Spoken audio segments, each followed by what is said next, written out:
Welcome to our YouTube channel, Tuition Home Coaching Center. Please subscribe to our channel to get more videos like this. Thank you all. আসসালামু আলাইকুম প্রিয় শিক্ষার্থীরা, তোমরা সকলে কেমন আছো? আশা করছি সকলেই খুব ভালো আছো। আজ আমরা দেখব নবম শ্রেণীর ইসলাম শিক্ষা বিষয়ের পৃষ্ঠা ৭২ এর প্যানেল আলোচনা।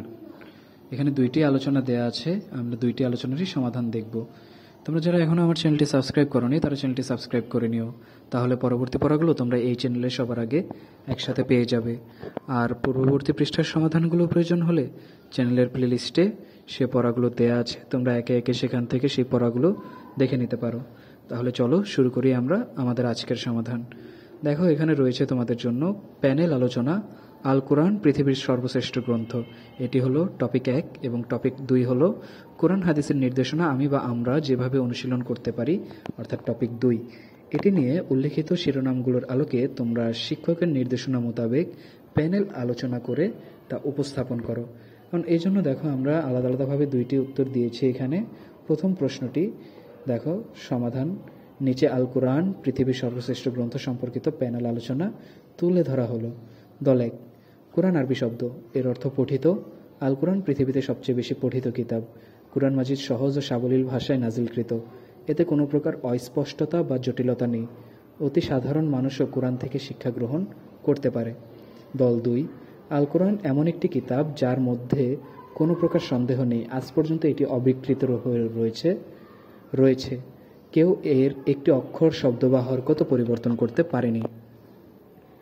এটি যেভাবে নাজিল হয়েছিল আজও ঠিক সেভাবেই বিদ্যমান আছে, আর কিয়ামত পর্যন্ত এই গ্রন্থ অবিকৃতই থাকবে, কেননা এর সংরক্ষক স্বয়ং আল্লাহ তাআলা, অর্থাৎ আল্লাহ তাআলা নিজেই বলে দিয়েছেন আমি এর সংরক্ষক। দল 3, আল কোরআন বিশ্ববাসীর জন্য রহমত স্বরূপ। এটি সত্য, মিথ্যা ও ন্যায় অন্যায়ের মধ্যে পার্থক্যকারী। এই গ্রন্থ মানবজাতিকে সত্যের পথ প্রদর্শন করে এবং জীবনকে সুন্দরভাবে পরিচালিত করার সার্বিক উপদেশ প্রদান করে। এ হলো আমাদের টপিক 1 এর সমাধান। এরপর টপিক 2।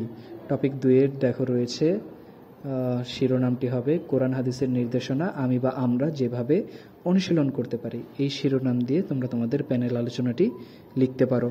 দেখো, এই সম্পর্কিত একটি প্যানেল আলোচনা তুলে ধরা হলো।